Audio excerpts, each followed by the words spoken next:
미중 갈등이 심각해지면서 중국에서 미국 자본들 또는 외국 투자금들이 많이 빠져나갔거든요. 그러니까 중국 당국은 위안화 가치가 지나치게 세지는 것도 원치 않지만 지나치게 약해지는 것도 원치 않아요. 그래서 달러 공급을 늘리기 위해서 그 달러 자산을 매각한 거 아닌가.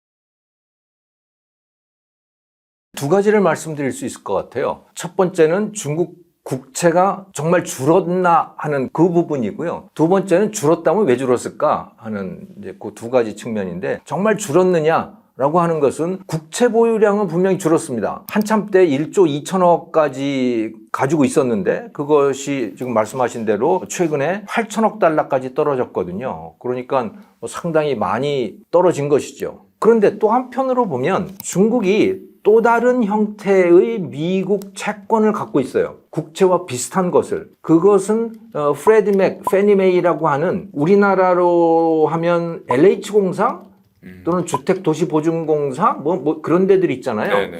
예, 그런 그 공기업들이 발행한 주택담보채권들, 그러니까 모기지 채권이죠. 그럼 모기지 채권은 굉장히 많이 보유량이 늘었어요, 오히려. 그것도 일종의 준국채입니다. 부도가 나지 않는다고 보는 그런 채권들이거든요. 근데 그것은 이 그래프에서 보시듯이 그것은 오히려 늘었어요. 그러니까 국채 보유량은 줄었는데 그 에이전시 본드라고 하는 준 공공기관들의 채권 보유량은 오히려 중국이 더 늘렸다. 그래서 그 두 개를 합치면 그다지 변동이 있지는 않아요. 국채만 줄었다 이렇게 예, 해석을 하겠죠. 국채만 줄었다. 그러면 왜 국채는 줄이고 왜 에이전시 본드는 늘렸을까에 대해서는 그거는 오리무중이에요. 도대체 왜 그랬는지 그건 알 수가 없어요. 이거는 뭐 그 에이전시 본드 자체는 중국이 공식적으로 발표하는 자료도 아니고, 이거는 미국의 CEPR이라고 하는 연구소의 브렛 세처 연구원이라고 하는 사람이, 이 사람이 중국 금융을 계속 추적을 하더라고요. 그 사람이 가지고 있는 데이터베이스를 가지고 이제 추적을 해보면 그렇다라고 하는 것인데, 그러니까 정말 그러면 중국이 보유하고 있는 미국 채권을 줄인 거냐에 대해서 의문의 여지가 있다라고 하는 첫 번째 말씀을 드리고요. 그리고 네. 그 이유는 잘 모르겠다라고 하는 것이고, 두 번째는 만약에 줄였다면, 정말로 미국 채권을 버리기로 한 거라면 그 이유가 뭘까라고 하는 것이잖아요. 그러니까 큰 방향성에서 이제 중국이 미국 채권을 줄이기로 결정한 것이라고 가정을 한다면 네. 그 이유에 대해서 말씀해 예. 주시는 거죠. 네. 그 이유가 무엇일까는 그거는 분명해 보인다는 거예요. 그거는 위안화의 가치를 유지하기 위해서 일하는 거죠. 달러의 힘을 빼기 위해서라는 거죠. 달러의 힘을 뺀다? 그러니까 중국 국내 시장에서 위안화 가치가 너무 떨어지는 것을 막기 위함인 거죠. 왜냐하면 지난 몇 년 동안에 미중 갈등이 심각해지면서 중국에서 미국 자본들 또는 외국 투자금들이 많이 빠져나갔거든요. 또 그리고 중국도, 중국 기업들도 다른 나라에 투자해 놓은 것들을 처분하고 돌아온 데들도 굉장히 많아요. 그래서 디커플링이 많이 일어났어요. 자, 그러다가 보니까 달러가 부족해진 상황인 겁니다. 중국 국내에서. 그러니까 중국에 있던 달러는 처분하고 밖에서 투자해놨던 것도 다 해가지고 그 위안화를 갖고 들어온 거고, 그렇게 된 거잖아요. 그러니까 중국 국내의 이 외환 시장에서 달러의 공급이 줄어들고 위안화 공급은 늘어나고 하는 이런 상황이 됐고, 그래서 위안화 가치가 많이 떨어진 거죠. 이걸 원하지는 않아요.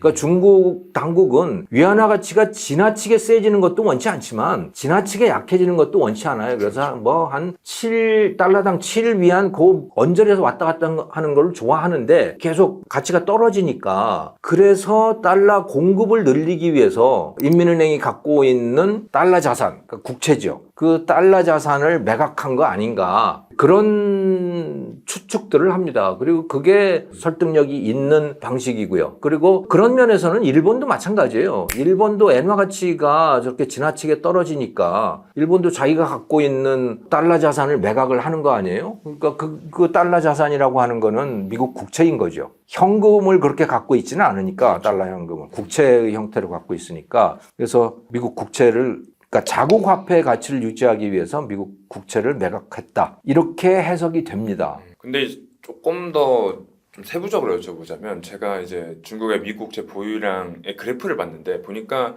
그러니까 현재로서는 떨어진 게 맞기는 하지만 2000년 이후로 굉장히 급격하게 이제 미국 국채 보유량이 증가를 했더라고요. 그러면 중국이 너무 과도하게 미국 국채 보유를 많이 하고 있는 게 아닌가 이런 얘기도 나온 것으로 알고 있습니다. 그러면 뭐 지금 이제 10년 전에 비해서 보유하고 있는 국채 총량은 40% 줄었다고 하지만 지금 중국이 미국채를 보유하고 있는 이 절대값이 과연 적정한 양이다라고 판단을 할 수 있을까요? 사실 그것의 적정한 양이라는 거는 그거는 우리가 판단할 만한 그런 성질은 아닌 것 같아요. 왜냐하면 과거에는 미중이 그렇게 심각하게 갈등하기 이전에는 그들이 갖고 있는 여유 자금을 가급적 달러 자금으로 갖고 있는 게 그게 최선이었던 거죠.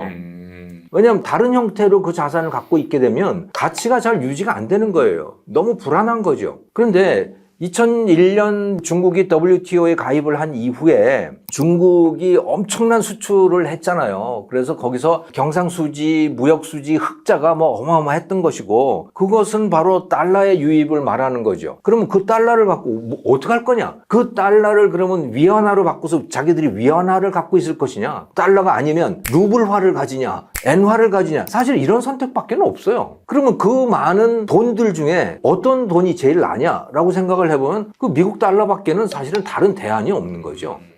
그렇기 때문에 뭐 미국을 좋아하지는 않지만 미국 돈 말고는 다른 방법이 없는 거고 미국 돈도 현금보다는 뭐 20년 후 30년 후에 일정한 금액을 돌려주면서 또 그동안은 정해진 이자를 계속해서 지급을 하는 채권, 국채 이게 더 나은 선택이었기 때문에 그래서 갖게 된 거죠. 그러니까 거기에 적정량이라고 하는 것은 참 따지기 어려울 거예요. 그런데 이제 미국, 중국이 갈등하는 상황이고 전쟁을 할지도 모르는 상황이 되잖아요. 네. 전쟁을 하게 되면 어떻게 되느냐? 그러면 러시아 같은 꼴을 당할 수도 있는 겁니다. 전쟁을 하게 되면 러시아도 미국 국채를 많이 보유를 하고 있었거든요. 그런데 내심 전쟁을 계획을 하면서 어떻게 했냐면 미국 달러 자산들을 다 처분을 했어요. 조금만 남겼어요. 그게 사실은 전쟁을 시작하는 그 일종의 뭐 신호 같은 것이었던 거죠. 그리고 그 대신에 유로화 채권들을 많이 사다가 담은 거죠. 그리고 그 러시아 모스크바의 지하에 거대한 금 저장소를 만들어서 거기다 금을 갖다가 지어놓은 겁니다. 그게 다 전쟁 준비였던 것이죠. 그러니까 중국의 입장에서도 사실은 그럴 거예요. 전쟁을 하려고 마음을 먹는다면 미국 국채를 갖고 있어서는 안 됩니다. 왜냐하면 언제든지 미국이 그래 너 나하고 적이야? 그럼 나 이거 못 갚아.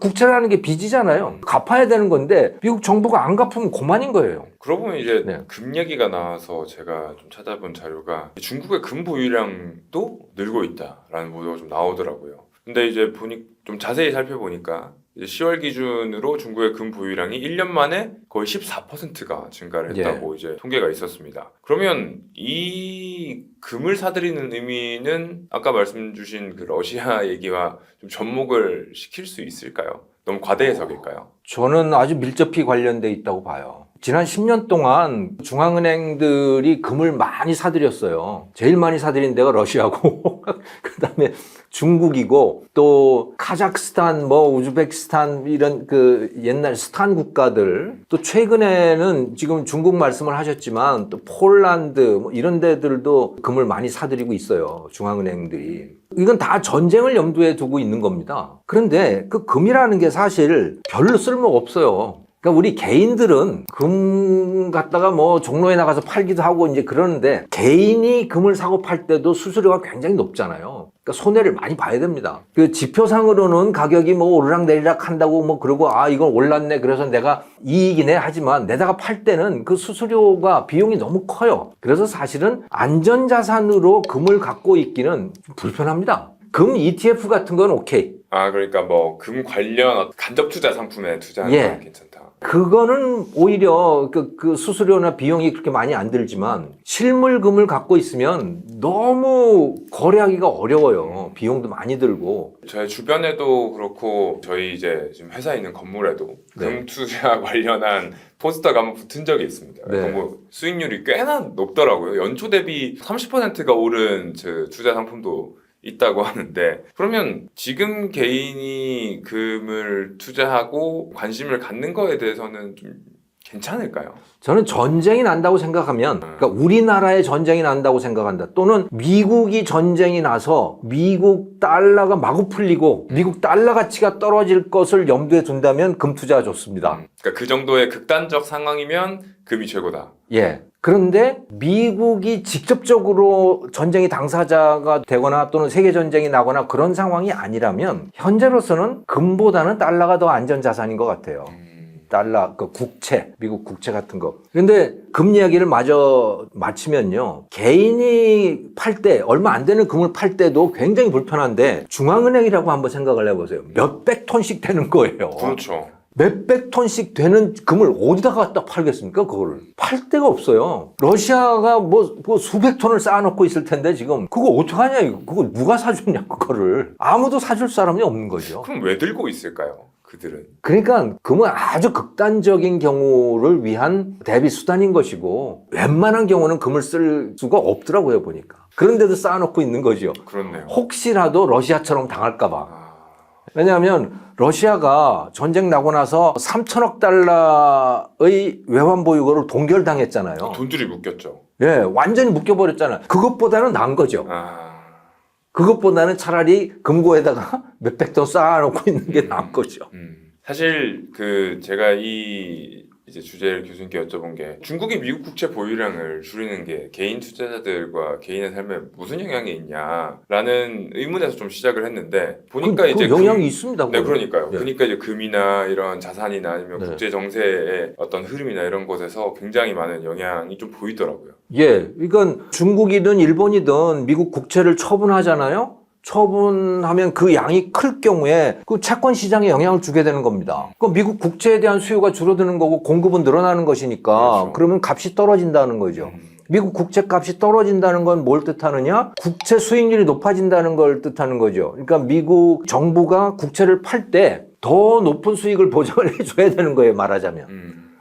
그것은 미국의 금리가 높아진다는 걸 뜻하는 거고 시장 금리가 그거는 바로 모든 나라의 금융시장에 직결되는 거죠. 그래서 중국이든 일본이든 미국 국채 보유량을 줄인다고 하면 그거는 바로 금리하고 연결되는 거다. 이렇게 이해를 하시면 될 것 같아요.